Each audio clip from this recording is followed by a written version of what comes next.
Hello and welcome to another interesting mathematics lesson.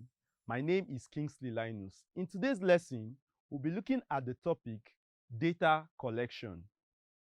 By the end of this lesson, you should be able to define data collection. Secondly, you should be able to arrange data collected in order of magnitude. To help you understand this lesson better, I would advise you see the videos on need for statistics. One of the things we learned is that data refers to raw or unprocessed facts. Now, collection of data is a starting point for any meaningful statistical process. We also learned that when data is collected, organized, processed, and analyzed, it helps us to make decisions, to plan. It also helps analytical and prediction purposes. Let's go further in this lesson to understand what data collection is. Data collection has to do with gathering and measuring of information or data from specific areas in a systematic manner in order to solve certain problems. Now, there are tools we can use to carry out data collection. We are going to be learning about these tools in this lesson.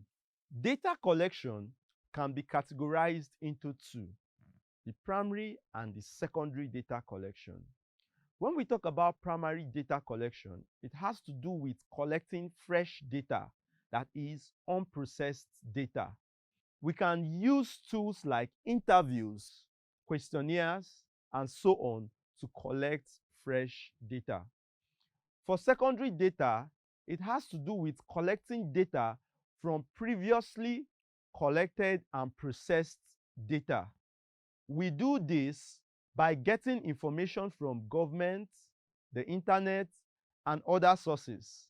Let's go on in this lesson to learn about data collection tools. Certain organizations require biodata of individuals. For example, the health sector, the education sector, and so on. Now, for example, if you are to enroll in a school, your information will be required. Those information you supply to the school can be referred to as data. Now, there are several data collection tools, but we are going to be considering some of them. Some popular data collection tools include interviews, surveys, usage data, observation, experiments, and focus groups. We are going to see all these individually to see how these tools are used for collection of data. First, we'll be looking at the interview as a data collection tool. An interview is a situation where we have two parties, the interviewer and the interviewee. The interviewer asks the interviewee questions and the interviewee responds. You see, by this, the interviewer collects data from the interviewee.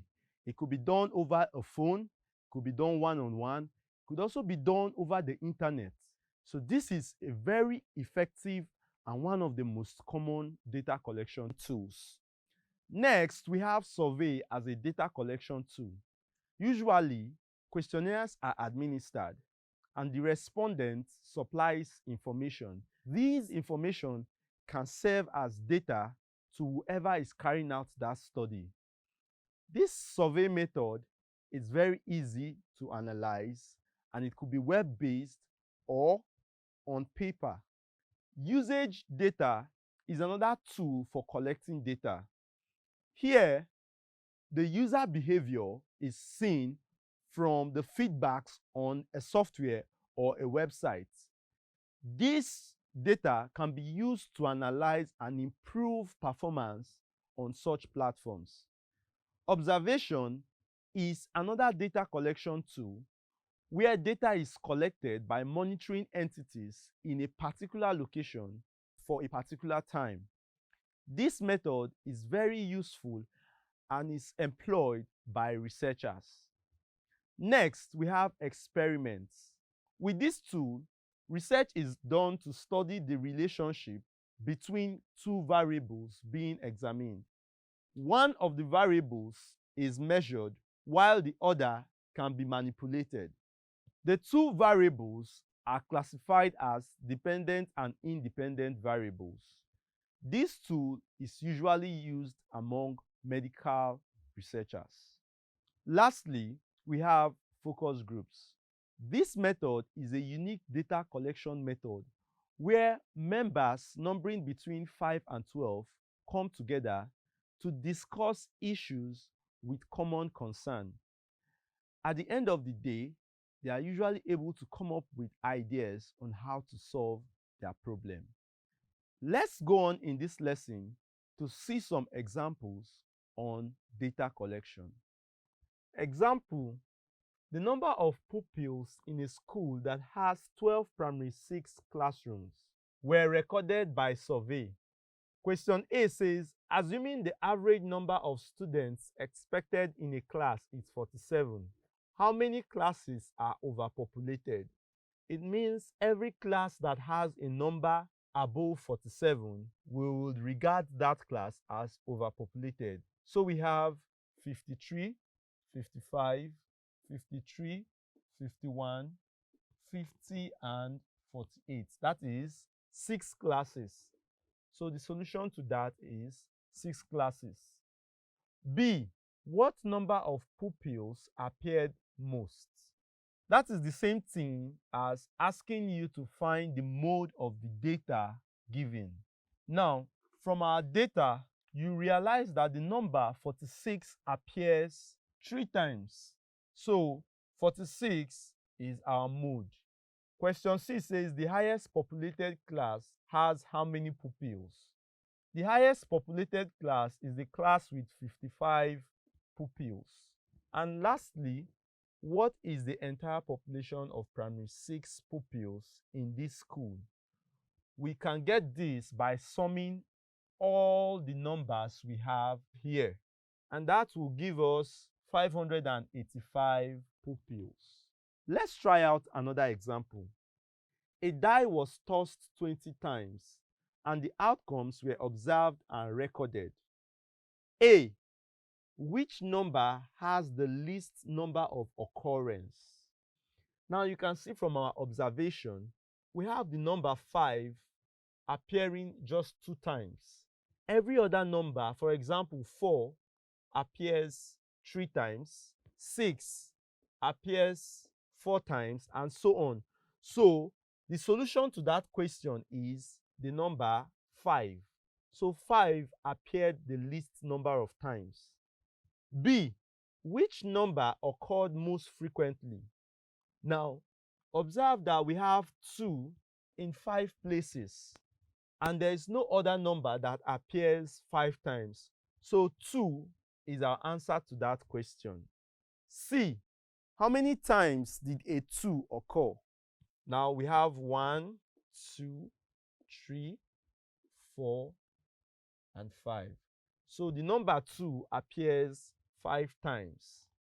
Question D says, how many times did a 4 occur? So the number 4 appears 3 times. And lastly, question E says, how many times did a 6 occur? We have 1, 2, 3, and 4. So the number 6 appears 4 times.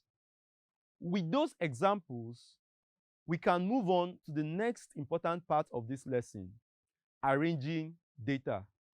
To arrange data means to put data in some form of order that makes it easy to understand and easy to use. This arrangement can be in ascending order or descending order. We have an example that says the data shows the weight in kilograms of 20 students in a class. You can see the observation of the weight of these 20 students. You can see the data here. Now, question A says arrange the data in ascending and descending order of magnitude. Now, ascending order means we are going to start from the least and we move on to the highest. So we start from 30 being the lowest, and we arrange these data in this manner. So this is our ascending order. remember that we're also meant to have a descending order. So we start from the highest and then we proceed to the lowest. So we have succeeded in arranging this data in ascending order and descending order. Now, question B says, how many students have a weight of 55 kilograms and above?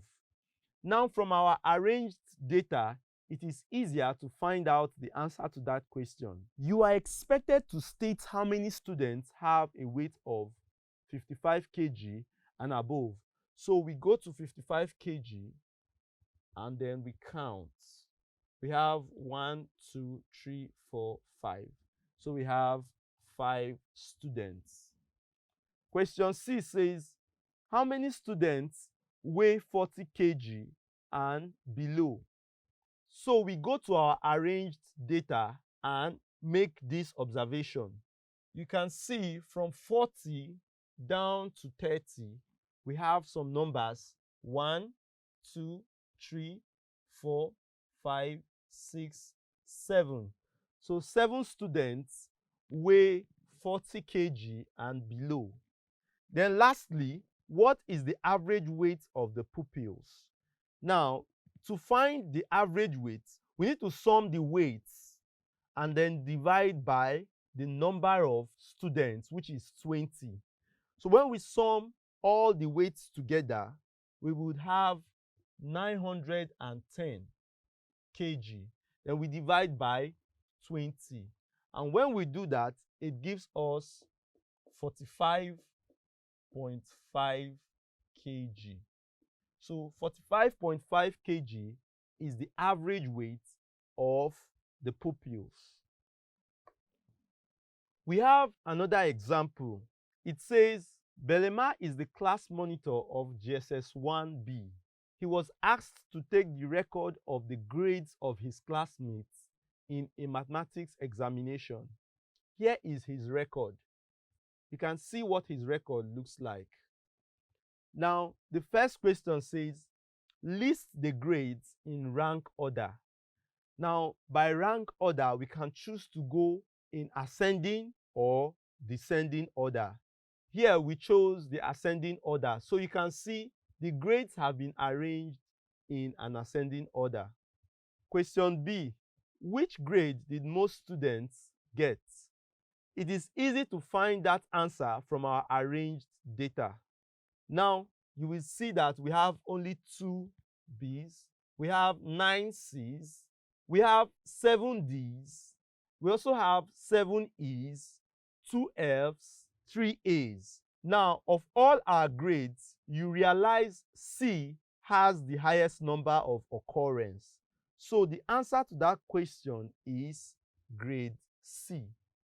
Question C says, how many students got above grade B? That means the number of students that got grade A. From our observation, we have 3 students. So the answer to that question is 3 students. Question D, if grade E marks the end of the pass mark, how many students failed the examination? Of course, anything beyond E is going to be our answer. You realize that we have 2 F's. So 2 students is the answer to that question. And lastly, what is the percentage passes in the examination? Now, out of 30 students, we have 28 of them that scored above F. So we can calculate that by writing 28 over 30 multiplied by 100. And when we solve that, it gives us 93.3%. After showing you how to solve these kind of problems, it is time to do it yourself. Try out these questions. I am sure you are done. Now, the first thing to do in answering these questions is to list the months of the year and their corresponding days. For example, January, 31 days, February, and so on and so forth. Now, if you have done that, you can then proceed to answer these questions. A says, how many months have 30 days? The correct answer is 4 months. Question B says, how many months have more than 31 days?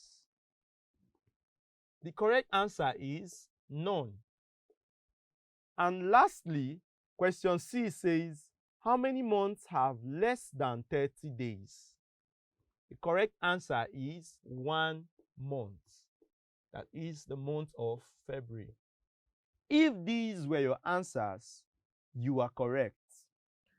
Having gone through all the examples and the exercise, we have come to the end of this lesson. But before you go, let's look at a summary of all we've learned. First, we learned that data is raw or unprocessed facts. Secondly, we learned that data collection describes the activities centered around the gathering and measuring of information on specific areas of interest for a specific purpose. Moving on, we learned that arranging data is also called sorting. It means organizing data to become meaningful and useful. And lastly, we learned that data can be arranged either in ascending or descending order of magnitude. I'm sure you know it's test time. Let's take our test questions. Question 1. Find out the names of the teachers in your school and their disciplines. This task can be best described as dash. A. Data presentation. B. Data rank order. C. Data collection. Or D. Data organization.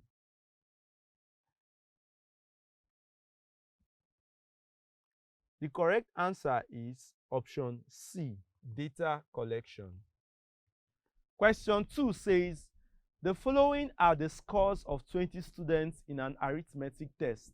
You have the scores listed here. If the pass mark was 5, how many students failed the test? A. 7 students. B. 8 students. C. 9 students. D. 10 students. The correct answer is option C, 9 students. Having said all this, I'll leave you at this point till we meet again in another mathematics lesson. Bye-bye.